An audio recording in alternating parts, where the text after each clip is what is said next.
백성과 장로와 서기관들을 충동시켜 와서 잡아가지고 공회에 이르러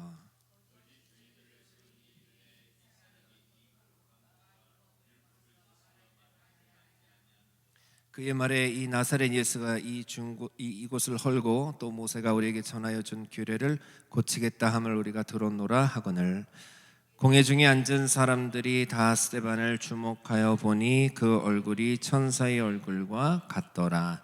아멘. 하나님의 말씀입니다. 오늘은 하나님의 사람답게 살아가는 인생이라는 말씀의 제목으로 함께 은혜 나누기를 원합니다. 하나님께서 쓰시는 사람들이 있지요. 하나님께서 크게 사용하시는 사람들은 어떤 사람일까요?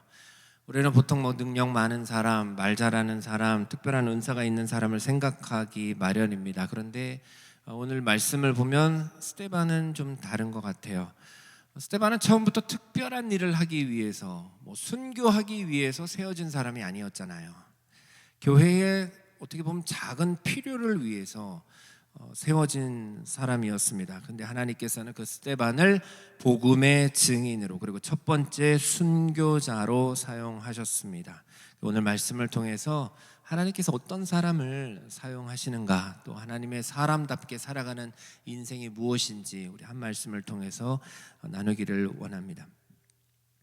지난주 말씀에서는 우리 예루살렘 초대교회 안에 문제가 생긴 것을 보았어요. 헬라파 유대인들이 자신의 과부들이 매일의 구제에 빠지는 일이 생겼습니다. 그 일로 원망이 교회에 일어나기 시작했어요. 그때 사도들은 모든 일을 직접 가담하지 않고 그 일을 해결하기 위해서 교회 안에 7 집사님을 세웁니다. 사도행전 6장 3절 말씀을 우리 다시 한번 읽어보겠습니다.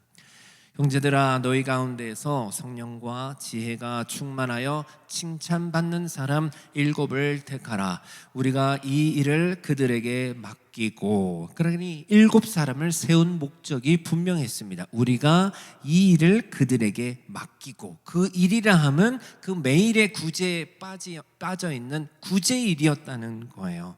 그 사역을 맡기기 위해서 세웠어요. 근데 오늘 본문에서 그 7사람 가운데 한 사람인 스데반의 사역을 기록하고 있습니다. 8절 말씀, 우리 첫 번째 읽었던 말씀 다시 한번 읽어보겠습니다. 시작. 스데반이 은혜와 권능이 충만하여 큰 기사와 표적을 민간에 행하니. 그러니 놀라운 거예요. 구제 사역을 위해 세운 집사님인데 8절에서 바로 큰 기사와 표적을 민간에 행했다. 성경은 이렇게 기록하고 있어요. 집사님인데 구제하고 사람들을 돌보는 일을 맡기신 건 아닌가요? 근데 성경은 스데반을 그가 맡은 직분이나 그 한 가지 사역으로 스데반을 설명하고 있지 않습니다. 하나님께서 그를 어떻게 사용하셨는지를 보여주세요. 물론 스데반이 구제 사역을 하지 않았다는 건 아닙니다. 맡겨진 일을 충실하게 감당했어요. 근데 하나님께서는 거기에서 멈추지 않으셨다는 거죠. 작은 일에 충성하는 사람에게 또 큰 일을 맡기시잖아요. 구제를 위해 세운 스데반을 복음의 증인으로 사용하십니다. 큰 기사와 표적을 행하게 하시고 결국에는 복음을 위하여 자기 생명을 내어드리는 또 순교자로까지 하나님께서 사용하셨어요. 그리고 중요한 것을 하나 발견합니다. 우리는 사람에게 맡겨진 일을 보지만 하나님은 그 사람을 통해서 이루실 하나님 나라의 더 큰 일을 보신다는 거예요. 교회는 스데반에게 한 가지 일을 맡겼어요. 그러나 하나님은 그를 통하여 더 큰 일을 이루셨습니다. 그래서 우리가 직분을 받거나 또 교회의 사람을 세울 때에도 단지 이 사람이 이 일을 잘할 수 있을까? 구제를 잘할 수 있을까? 사람들을 잘 돌볼 수 있을까? 이것만 보아서는 안 된다는 거죠. 하나님께서 그 사람을 어떻게 사용하실지는 우리가 알 수 없습니다. 이건 근데 꼭 특별한 직분을 맡은 사람들에게만 해당되는 이야기는 아니라고 생각합니다. 어떤 분은 그렇게 생각할 수 있죠. 나는 별로 잘하는 것도 없는데, 특별한 은사도 없는 것 같은데. 그러나 스데반을 보십시오. 교회의 필요를 채우기 위하여 점 세워졌으나 하나님은 그를 복음의 증인으로 사용하시잖아요. 그러니 내 조건, 내 상황, 내 능력만 보고 이야기하는 것이 아니라 하나님의 능력으로 나를 어떻게 쓰실까가 더 사실은 중요한 포인트가 되어야 됩니다. 그러므로 우리가 아무리 작은 일을 교회에서 맡았다 할지라도 그 일을 작게 생각하지 않았으면 좋겠습니다. 구제하는 일도 하나님 나라의 일이고요, 사람을 섬기는 것도 하나님 나라의 일이고, 또 우리 주방에서 식사를 준비하는 일도 힘들긴 하지만 그 또한 하나님 나라의 일입니다. 아이들을 돌보는 일도 하나님의 일이고요, 하나님께서 맡기신 자리에서 충성하는 것 자체가 하나님 나라를 섬기는 일이라는 것을 우리는 알고 신앙생활을 해야 됩니다. 그런데 우리는 그냥 그렇게 일을 한 것뿐인데 하나님은 거기서 끝내지 않으실 수 있다는 거죠. 그 작은 섬김을 통해서 다른 한 사람을 만나게 하시고 그 사람에게 또 복음을 말하게 하시고 예수 그리스도를 소개할 수 있도록, 그리하여 그 사람의 삶도 변화시키시고 또 우리의 삶을 하나님 나라를 위해 더 크게 사용하실 수 있습니다. 그래서 우리 이렇게 기도했으면 좋겠어요. 하나님이 여러분에게 주신 은사와 자리가 있으십니까? 하나님, 먼저 내가 맡은 자리에서 충성하기를 원합니다. 그리고 하나님께서 원하시는 대로 나를 사용해 주십시오. 스데반이 이렇게 쓰임받을 수 있었던 근거가 무엇일까요? 8절 말씀에 스데반이 은혜와 권능이 충만하여 큰 기사와 표적을 민간에 행하니 라고 성경이 기록하고 있습니다. 스데반에게 능력이 있었던 것이 아니라 그에게 그 은혜를 주신 분이 있었다는 거죠. 살아계신 하나님이 함께 하시고 하나님이 주신 은혜와 권능으로 하나님이 스데반을 사용하셨어요. 지난주 7사람 세울 때도 무엇을 가장 먼저 보았습니까? 성령과 지혜가 충만한 사람. 오늘 스데반이 정말 그 모습대로 살아가는 것을 보아요. 은혜와 권능이 충만했고 이어지는 10절에서는 지혜와 성령으로 말합니다. 그래서 우리가 하나님께 쓰임받기를 원한다면 먼저 구해야 할 것이 있습니다. 하나님, 내 대단한 사람 되게 해주세요가 아니라 하나님, 나를 하나님의 은혜로 먼저 충만하게 해주십시오. 하나님의 성령으로 충만하게 해주십시오. 그리고 하나님께서 원하시는 곳에서 나를 마음껏 사용하여 주십시오. 이 기도가 우리 가운데 있기를 주의 이름으로 축복합니다. 하나님께서 우리를 어떤 자리에서 사용하실지는 우리가 알 수 없습니다. 그러므로 지금 우리가 살아가고 있는 모습과 또 내가 맡은 일이 작아 보인다고 해서 우리는 비교하면서 낙심할 필요가 없습니다. 아무리 작은 일이라 할지라도 하나님께 충성할 수 있기를 바랍니다. 스데반처럼 하나님의 은혜와 권능이 우리 교회에도 충만하여서 하나님이 원하시는 일에 기꺼이 쓰임받게 되는 우리 에나보 조이풀 교회 되기를 주의 이름으로 축복합니다. 교회와 여러분의 가정과 여러분의 삶을 하나님이 들어 쓰시기를 기도합니다. 그렇다면 하나님께서 스데반을 어떻게 사용하셨을까요? 단순히 교회 일을 잘하는 데서 끝나지 않고 하나님께서는 스데반을 복음의 증인으로 사용하셨어요. 9절 말씀을 보니까 사람들이 스데반과 논쟁하기 시작합니다. 함께 읽어보겠습니다. 이른바 자유민들, 즉 구레네인과 알렉산드리아인과 길리기아와 아시아에서 온 사람들의 회당에서 어떤 자들이 일어나 스데반과 더불어 논쟁할세. 스데반이 사람들과 논쟁하고 있었습니다. 그냥 가만히 교회에서 분위기 좋은 상황 속에서 일만 하고 있지 않았어요. 사람들이 많이 모인 곳에서 나아가 복음을 말을 합니다. 부딪힙니다. 자기 믿음이 다른 사람들과 부딪혀요. 그 과정에서는 반드시 복음에 반대하는, 우리의 신앙과 믿음과 교회를 대항하는 세력들을 만나게 됩니다. 10절 말씀을 다시 보겠습니다. 스데반이 지혜와 성령으로 말함을 그들이 능히 당하지 못하여. 성령 충만한 스데반입니다. 지혜와 성령이 충만합니다. 그렇게 말을 하는데 사람들이 100% 설득당해야 되는 거 아닙니까? 그렇게 성령 충만한 사람이 말을 한다면. 그런데 네 말이 맞다, 예수 믿겠다 하고 받아들이지 않아요. 반대를 하는데 스데반을 당해낼 수는 없었어요. 스데반의 능력이 지혜와 성령으로 말했기 때문이라고 성경은 말합니다. 하나님이 주시는 지혜가 있었고 성령께서 그에게 말씀할 수 있는 능력을 주셨어요. 우리가 복음을 전해야 되잖아요. 전도해야 되고 하나님 나라 위하여 예수 그리스도는 유일한 구원자요 하나님의 아들이심을 선포해야 되는데, 그럴 때 우리 이런 생각이 들 수 있거든요. 내가 조금은 더 말씀을 잘 알아야 되는데, 내가 더 조금은 능력이 있어야 되는데, 물어봤을 때 답도 잘 해줄 수 있어야 되는데 라고 우리가 생각할 수 있잖아요. 지식도 물론 필요합니다. 그러나 오늘 말씀이 우리에게 먼저 보여주시는 것은 그 말을 하는 능력이 아니라 성령과 지혜로 충만한 상태임을 보여주고 계세요. 스데반이 모든 질문에 다 완벽하게 답할 수 있는 사람이었기 때문에 쓰임받은 것이 아닙니다. 하나님이 그에게 지혜 주셨고 하나님이 말하게 하셨어요. 뭐 목소리 높여 싸워서 변증한 것도 아닙니다. 그냥 상대방이 이해할 수 있도록, 그래도 들을 수 있도록 하나님의 진리를 지혜롭게 설명하고 변증했어요. 어떤 이야기들을 했는가가 이제 다음 장 7장부터 나와요. 스데반이 예수 천당 불신지옥 그거 막 지나가면서 갑자기 외치지 않았어요. 이스라엘의 역사를 다 이야기합니다. 아브라함을 이야기하고 요셉을 이야기하고 모세를 이야기하고 또 성막과 성전에 대해서도 이야기합니다. 왜 그렇습니까? 그들이 갖고 있는 그래도 성경 역사를 가지고 예수님을 말하는 거예요. 그래서 스데반의 지혜는 세상의 지혜가 아닙니다. 상대방의 세계를 이해하고 그들이 알고 있는 말씀을 가지고 복음의 진리를 설명하는 그 지혜예요. 우리에게도 필요합니다. 복음을 전한다고 해서 무조건 내가 원하는 말만 쏟아내는 것 아니잖아요. 상대방이 어떻게 생각하고 있는가를 듣고 무엇 때문에 복음을 받아들이지 못하는가도 좀 들어보면서 그 사람의 궁금증 속에서 이 복음의 문을 함께 찾아가는 거예요. 근데 그 일은 하나님이 성령께서 우리에게 지혜를 주신다는 것이죠. 그 지혜로 주님을 말하는 거예요.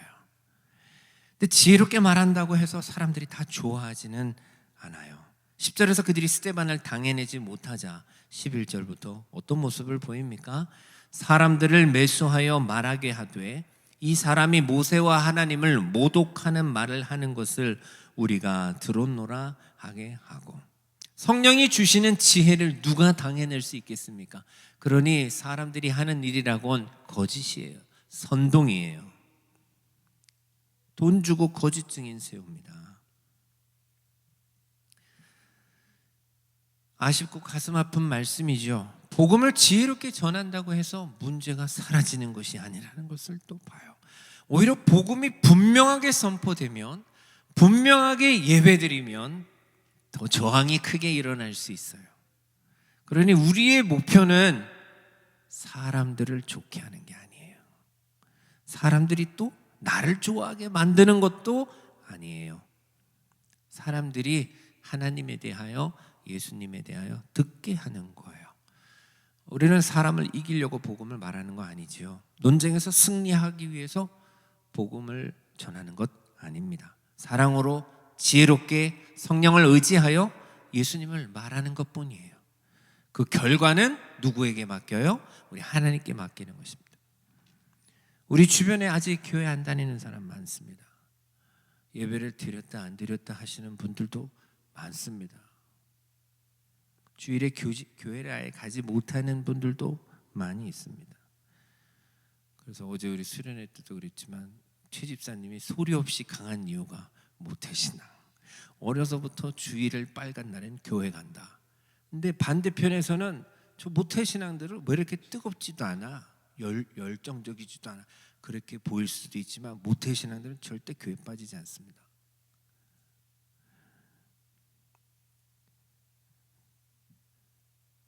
가족일 수도 있고 직장의 동료일 수도 있고 사랑하는 친구들일 수도 있어요.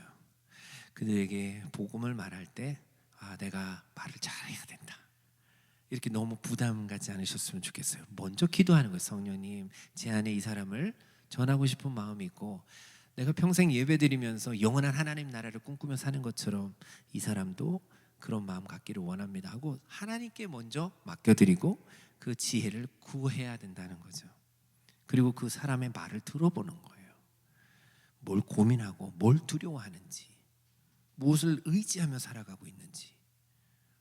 그리고 그 자리에서 예수님을 선포하는 거죠. 스데반처럼 지혜와 성령으로 담대하게 말하는 거예요. 혹시 내가 지혜롭게 말했는데도 상대방이 받아들이지 않는다면 낙심하실 필요 없어요. 왜? 스데반도 그랬거든요. 스데반이 실패했기 때문에 사람들이 거부한 것이 아니에요. 그래서 지혜와 성령으로 말했음에도 불구하고 사람들이 거부했어요. 그래서 우리의 책임은 결과를 만들어내는 것이 아닙니다. 그래서 충성스럽게 복음을 말하고 살아있는 신앙으로 하나님을 예배하는 것이죠. 하나님께서 여러분의 인생과 여러분의 말을 사용하실 줄로 믿습니다. 우리 교회가 지혜와 성령이 충만하여 이 복음을 지혜롭게 말함으로 인해서 열매 있는 교회 되기를 주의 이름으로 축복합니다. 근데 여기서 우리 한 가지를 더 생각해 보아야 됩니다. 복음을 지혜롭게 전한다고 해서 항상 좋은 결과만 나타나는 것은 아니잖아요. 스데반도 그래서 성령으로 말했지만 결국 사람들에게 고발당해서 잡혀갑니다. 공회 앞에 서게 됩니다. 이 어려움이 찾아왔을 때 스데반의 마음이 어떠했을까요? 그 스데반의 모습을 마지막에 좀 보는 것으로 오늘 세 번째 말씀을 나누려고 합니다. 어려움 속에서도 그 성령 충만한, 은혜와 권능이 충만한 하나님의 사람다운 모습이 나타납니다. 스데반이 지혜와 성령으로 말할 때 아멘, 스데반 집사님 교회 개척해 주십시오, 당신이 인도하는 교회를 가겠습니다, 회심의 역사가 일어나면 좋은데 사람들이 말로 겨루다가 안 되니까 다른 사람들을 돈으로 샀잖아요. 거짓 증언하게 하고 백성과 장로와 서기관들을 선동해서 저 안 된다 막 여론 조작해가지고 결국 스데반을 붙잡습니다. 복음을 전하다가 붙잡혔습니다. 거짓말로 인해서 고발당했습니다. 그런 악한 세력들 사이에 둘러싸여 있어요. 한마디로 상황이 너무 좋지 않아요. 근데 그 상황에서 유독 한 사람의 얼굴빛이 다르다는 것을 우리가 보는 거예요. 바라옵기는 저와 여러분의 얼굴빛이 이 한 사람의 얼굴빛과 같이 되기를 주의 이름으로 축복합니다. 15절 말씀 함께 읽어보겠습니다. 시작. 공회 중에 많은 사람들이 다 스데반을 주목하여 보니 그 얼굴이 천사의 얼굴과 같더라. 공회 중에 앉은 사람들이. 참 귀한 말씀입니다. 이 말씀 보면서 그런 생각을 하게 됩니다. 상황이 너무 좋지 않네. 근데 성경은 스데반의 상황이 아니라 스데반의 무엇을 보여주고 있습니까? 스데반의 얼굴을 보여주고 있습니다. 왜 그랬을까요? 사람들은 스데반을 공격하고 있어요. 그런데 그들이 스데반을 바라보았을 때는 천사의 얼굴과 같은 모습을 보았습니다. 어려운 상황이 그의 모습과 그의 마음을 결정하지 않는다, 이거 보여주는 거예요. 낙심할 일이 있어도 그 어려운 일이 그 마음을 결정하지 않는다는 거예요. 우리는 어려움 당하면, 우리 기분 나쁘면 바로 얼굴에 드러나요. 오히려 순수한 사람 같아요. 그럼 저 사람이 기분이 나쁘구나 알 수 있으니까. 근심이 있으면 낯빛이 달라요. 어두워져요.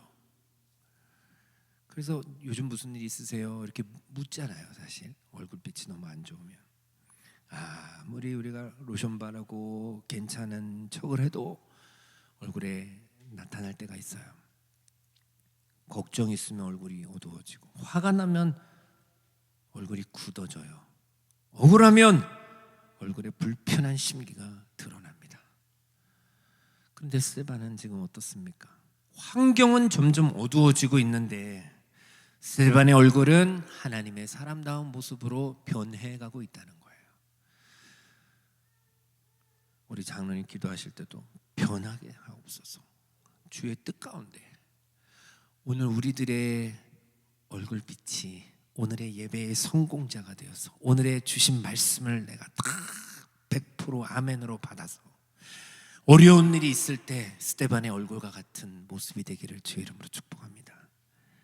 여기서 우리가 오늘 본문의 시작인 8절을 다시 기억해야 됩니다. 스데반은 처음부터 은혜와 권능이 충만한 사람으로 소개됐어요. 그리고 10절에서 지혜와 성령으로 말하는 사람이었습니다. 이제 15절에서는 천사와 같은 얼굴을 가진 모습, 하나님의 사람의 하나님의 사람다운 모습을 가진 사람으로 나타나요. 이 세 장면을 생각해 보세요. 은혜가 그의 삶에 충만했고 성령께서 그의 입술을 붙드셨고 그의 모습이 그 모습 얼굴에까지 나타난 거예요. 아하, 성령으로 충만한 사람은 어려움이 없어지는 사람이 아니구나. 어려움 속에서도 성령께서 붙들어 주시는 사람이 성령 충만한 사람이에요. 스데반에게 문제가 생겼는데 그 문제가 스데반을 결정하지 못해요. 스데반 안에 있는 하나님의 은혜가, 주의 은혜가 그를 붙잡고 있었고 그 은혜가 스데반의 모습을 결정하게 만들어요. 이것이 우리 예배드리는 사람과 세상에 있는 사람의 차이가 돼야 됩니다. 근데 천사의 얼굴은 무엇을 의미할까요?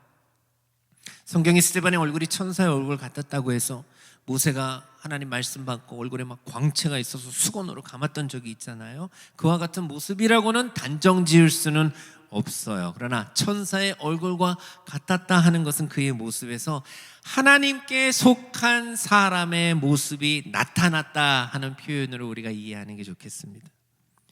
스데반이 화가 나서 사람들을 노려보고 있는 모습이 아니었다는 거예요. 나는 복음을 전했을 뿐인데 왜 이런 억울한 일이 나에게 일어나는가 하고 땅을 치고 후회하고 픽 돌아서는 잠수 타고 그런 모습이 아니었다는 거예요. 자신을 변호하기 위해서 흥분해가지고 있는 모습도 아니라 그 얼굴에서 하나님의 사람다운 모습이 드러납니다. 이제 다음 주 말씀부터 하나님의 사람다운 모습이 무엇인지 우리는 7장을 통해서 또 살펴보게 되겠지요. 스데반은 자신을 공격하는 사람들 앞에서 하나님의 말씀을 전합니다. 그래서 7장은 스데반이 자신을 변호하는 말처럼 보이지만 사실은 하나님의 구원 역사를 설명하고 결론적으로는 예수님을 증거하는 메시지예요. 그래서 15절은 7장의 시작을 준비하는 장면이기도 합니다. 이제 우리 자신을 돌아보겠습니다. 한 주간 동안 다른 사람들이 여러분의 모습을 어떻게 보셨습니까? 자녀들이 엄마 아빠의 모습을 어떻게 보았을까요? 일하는 게 피곤하기 때문에 힘든 모습만 보이셨습니까? 근심하는 일 때문에 어두운 얼굴만 혹시 보이고 사시지는 않았습니까? 내가 원하는 대로 되지 않아서 본의 아니게 울그락불그락하는 그런 얼굴을 보이셨습니까? 물론 우리가 어려움 당할 때 아무런 감정을 표현하지 말라 이건 아닙니다.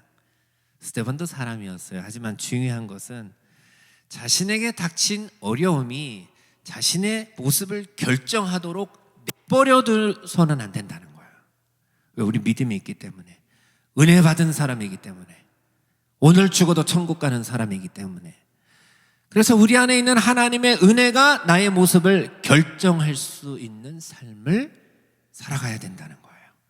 그래서 어려움이 오면 바로 기도하셔야 됩니다. 하나님, 이 어렵고 힘든 상황 속에서, 억울한 상황 속에서 하나님의 은혜가 나에게 있으니 하나님의 사람다운 그 모습을 하나님 잃지 않게 해주십시오. 그러면 달라질 것입니다. 사람들이 날 오해해도 하나님 사람답게 행하게 하시고, 사람들이 날 공격해도 하나님의 사람답게 끝까지 예배하고 반응하게 하시고, 내가 억울한 일 당해도 하나님 사람답게 말하게 하여 주옵소서. 이것이 스데반에게 우리가 보는 모습이에요. 우리가 예배 드릴 때 하나님의 사람이라면 복음을 전할 때에도 하나님의 사람이고, 밖을 나가서 이제 일상을 살아갈 때도 하나님의 사람이라는 것을 꼭 잊지 않으셨으면 좋겠습니다. 우리의 성도됨, 우리의 직분됨은 교회 안에서만 나타나는 것이 아닙니다. 삶 전체에서 하나님의 사람다운 아름다운 모습이 나타나는 것입니다. 우리 모두 이런 사람 되어 살아가기를 소망합니다. 사람들이 스데반을 잡아왔어요. 스데반을 정죄하려고 했습니다. 그런데 죽이려고 했는데 정작 그들이 본 것은 자신들이 정죄하려고 했던 사람의 얼굴에서 나타나는 하나님의 모습이었습니다. 우리가 하나님의 사람답게 살아가면 그 자체가 하나님을 증거하는 일이 된다는 것을 꼭 기억하시고, 이번 한 주간 그 얼굴빛을 갖고 살아갈 수 있는 저와 여러분 되시기를 주의 이름으로 축복합니다. 하나님 아버지 감사합니다. 믿음으로 예배하며 말씀을 듣는 우리 모두를 이 시간 은혜와 권능으로 충만하게 하여 주시옵소서. 지혜와 성령으로 말할 수 있는 은혜를 우리에게 허락하여 주옵소서. 그리하여 우리의 삶도 예수 그리스도를 증거하는 삶이 되게 하시고, 사람들을 매수하고 선동하는 일과 같은 어려움과 방해가 있다 할지라도 낙심하지 않게 하시고 억울해하지 않게 하여 주시고, 우리의 삶의 모습이 하나님의 사람 되어 하나님의 살아계심과 은혜를 나타내게 하여 주시옵소서. 우리 교회가 진리의 말씀이 충만하고 성령이 하시는 역사가 가득하기를 소원합니다. 하나님 아버지, 주의 뜻 가운데 우리를 사용하여 주시고, 이번 한 주간도 주와 함께 동행하며 말씀 가운데 믿음으로 승리하게 하여 주시옵소서. 예수님의 이름으로 기도합니다. 아멘.